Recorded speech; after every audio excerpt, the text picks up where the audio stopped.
पाकिस्तान अमरीका Iran विच में अमन कोशिशुनि तां हथ खणण वारो तासुर रद्द करे छॾियो।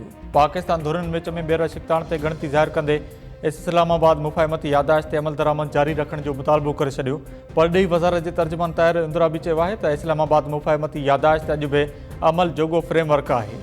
धुरियूं जॾहिं शिकताण जो रस्तो छॾींदियूं त अमन जी वापसी इस्लामाबाद मुफ़ाहिमती यादाश्त जे ज़रिए मुमकिन थींदी। इस्लामाबाद मुफ़ाहिमती यादाश्त न ख़तम थी आहे, न ई अणसराइती थी आहे। अहमियत बरक़रार आहे, तकरार कंहिं जे बि मुफ़ाद में न आहे। धुरियूं ॿीहर ॻाल्हियूं शुरू कनि। केतिरा ई मुल्क शिकताण सबबि तवानाई, वापार ऐं ग़िज़ाई तहफ़ुज़ जे हवाले सां मुतासिर थी रहिया आहिनि। हरमोज़ लंघ में जल्द मामूल जी सूरतहाल जी बहाली अणटिर आहे। पाकिस्तान हरमोज़ लंघ खां वापार ऐं पेट्रोलियम शयुनि जी आसानी सां फ़राहमी ते यकीन रखे थो।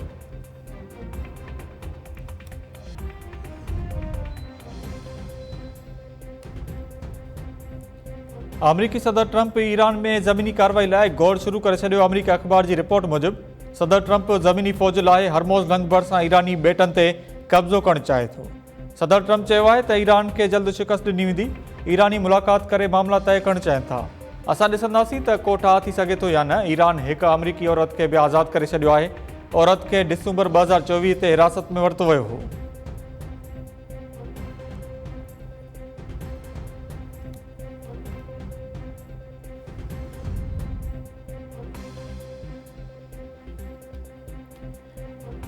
अमरीका सऊदी ऐं कुवैत खे हथियार विकिरो करण जी मंज़ूरी ॾेई छॾी। अमरीकी परॾेही वज़ारत मूजिबि फ़िज़ाई दिफ़ाई निज़ाम खे मज़बूत बणाइण लाइ सऊदी अरब खे $1.96 बिलियन जा हथियार विकिरो करण जी मंज़ूरी ॾिनी आहे।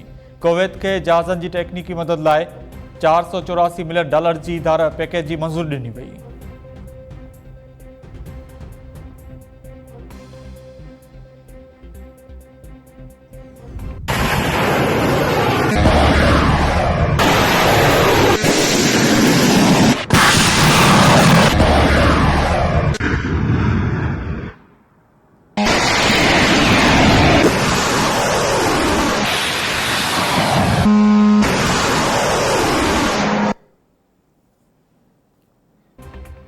अमरीकी हमलनि बैदि ईरानी फ़ौज जा जवाबी वार उर्दन, बहरीन ऐं कुवैत में अमरीकी अॾनि ते ड्रोन ऐं मिज़ाइलनि जो मींहुं वसाए छॾियो।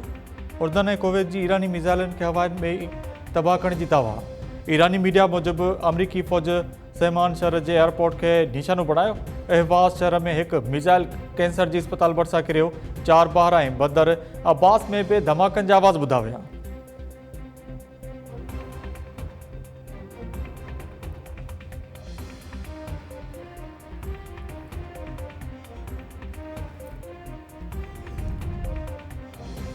अमरीका ऐं ईरान विच में शिकताण ऐं हरमोज़ लंघ बंदि थियण सबबि आलमी मार्केट में तेल जी क़ीमतुनि में वाध। ब्रेंट क्रूड ऑयल जी क़ीमत $85.28 फ़ी बैरल थी वई। WTI क्रूड ऑयल जी क़ीमत $80.02 फ़ी बैरल ताईं पहुची वई। माहिरनि जो चवणु आहे त जेकॾहिं नार जे मुल्कनि खां तेल जी सप्लाई महदूद रही त क़ीमतुनि में वॾी वाध थी सघे थी।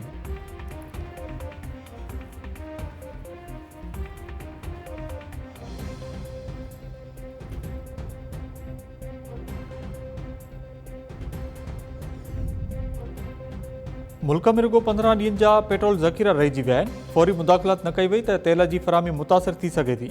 तेल कंपनियुनि वफ़ाक़ी हुकूमत खे पेट्रोल जो बहिरान पैदा थियण बाबति ख़बरदार करे छॾियो। Oil companies advisory council petroleum वारे वफ़ाक़ी वज़ीर अली परवेज़ मलिक खे लिखियल ख़त में चयो आहे त मुल्क में पेट्रोल जी फ़राहमी जी सूरतहाल गैरमामूली हद ताईं संगीन थी चुकी आहे। हिन वक़्तु रुगो 370,000 मैट्रिक टन मोटर स्पिरिट जो ज़ख़ीरो मौजूदु आहे। 66.7 अरब रुपयनि जूं अदायगियूं न थियण सबबि ऑयल कंपनियुनि खे माली बहिरान जो बि मुंहुं ॾिसणो पइजी सघे थो। Petroleum dealers association central Punjab जे सदर चौधरी नोमान मजीद चयो आहे त ऑयल मार्केटिंग कंपनियुनि पेट्रोल पंप्स खे तेल जी सप्लाई महदूद करे छॾी आहे।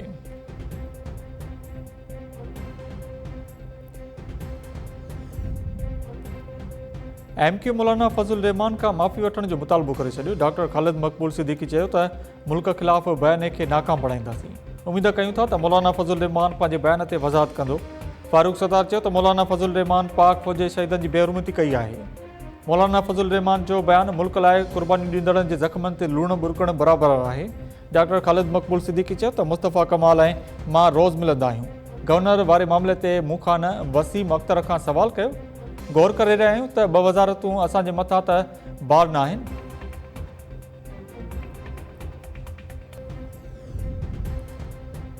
सिंध जे खुराक खाते कणक जो बोरान पैदा थियण जो ख़दशो ज़ाहिर करे छॾियो। वॾे वज़ीर खे पास्को खां वधीक कणक ख़रीद करण जी तजवीज़ ॾेई छॾी। वॾे वज़ीर जो सॼे सूबे में कणक ज़ख़ीरो कंदड़ ऐं मुनाफ़ेख़ोरनि ख़िलाफ़ क्रैक डाउन तेज़ करण जो हुकुम। इजलास दौरान खुराक खाते जे अख़्तियारनि वॾे वज़ीर खे ब्रीफिंग ॾींदे चयो त सिंध में 22,40,000 मैट्रिक टन कणक जो ज़ख़ीरो आहे। जुलाई 2026 खां 15 मार्च 2027 ताईं 8 महीननि दौरान 43,50,000 मैट्रिक टन कणक घुर्बल आहे। 21,10,000 मैट्रिक टन कणक जी खोट खे मुंहुं ॾियणो पइजी सघे थो। वॾे वज़ीर मुराद अली शाह चयो त खसारे खे पूरो करण लाइ इज़ाफ़ी कणक जी फ़राहमी यक़ीनी बणाई वञे। ज़ख़ीरो कंदड़नि ऐं मुनाफ़ेख़ोरनि ख़िलाफ़ क्रैक डाउन तेज़ कयो वञे। मुनासिब क़ीमत ते कणक ऐं अटे जी फ़राहमी यक़ीनी बणाई वञे।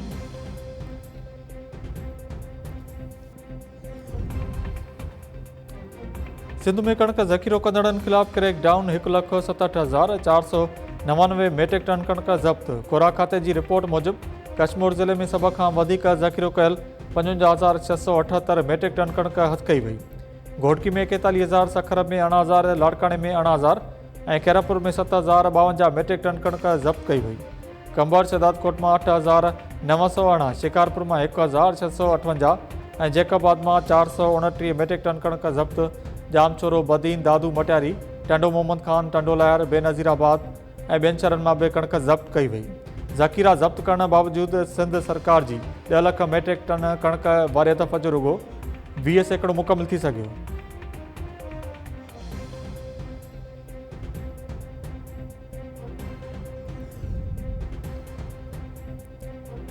डॉक्टर आकाश कुमार जे क़त्ल केस में गिरफ़्तार 3 जवाबदार 7 ॾींहनि जे जिस्मानी रिमांड ते पुलिस हवाले।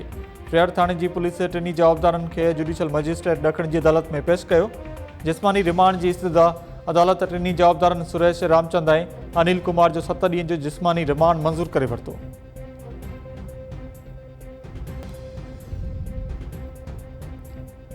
डॉक्टर आकाश कुमार जे क़त्ल केस में गिरफ़्तार 3 जवाबदारनि खां पुछागछा जारी। जवाबदारनि जा पुछागछा दौरान अहम इंकशाफ। पुलिस ज़रियनि मूजिबि फोरू टोले जो सरबराह असलम बाबा क़ायदाबाद जो रवासी आहे। वारदात वक़्तु कार में साणस गॾु हिकु छोकिरी बि सवार हुई। जवाबदारनि वारदात खां पोइ फुरियल रक़म पाण में विराई। गिरफ़्तार हिकु जवाबदार जे हिसे में 1,25,000 रुपया आया। जवाबदार 1.25 लख रुपया हिकु ईज़ी शॉप तां ॻोठ में पंहिंजे भाउ किशोर ॾांहुं माणिया। जवाबदार रामचंद जे हिसे में 70,000 रुपया आया, जंहिंमां हुन 30,000 रुपया घर जे मालिक खे अदा कया। रामचंद ॿुधायो त टोले जे सरबराह असलम बाबा सां संदसि मुलाक़ात 2021 में लांडी जेल अंदरि थी हुई। रामचंद इंकशाफ कयो त हलंदड़ महीने जे 12 ॾींहनि दौरान हू फुरजू 3 वारदातूं करे चुका आहिनि।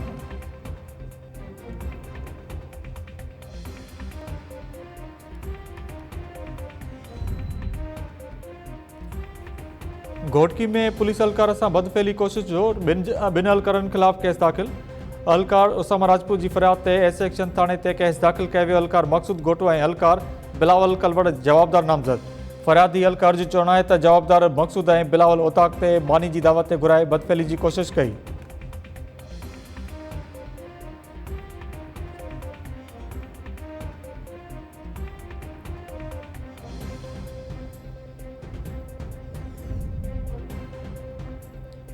सांगड़ में 2 ॾींहं अॻु गिरफ़्तार कयल नौजवान जो अस्पताल मां लाश हथ। वारसनि पारां पुलिस एहलकारनि ते तशदद करे नौजवान खे क़त्ल करण जा इल्ज़ाम। वारसनि जो चवणु आहे त नौजवान जे नाले ते का बि डिवाइस रजिस्टर्ड न हुई। रिश्वत न ॾियण तां पुलिस घर ते चढ़ाई करे अब्दुल्ला एहसान ऐं उबैदुल्ला खे गिरफ़्तार कयो हो।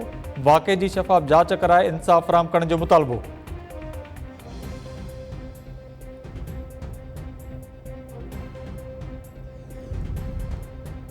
ऐं फीफा वर्ल्ड कप जे सेमीफाइनल में अर्जेंटीना इंग्लैंड खे शिकस्त ॾेई फाइनल लाइ क्वालिफाई करे वरितो।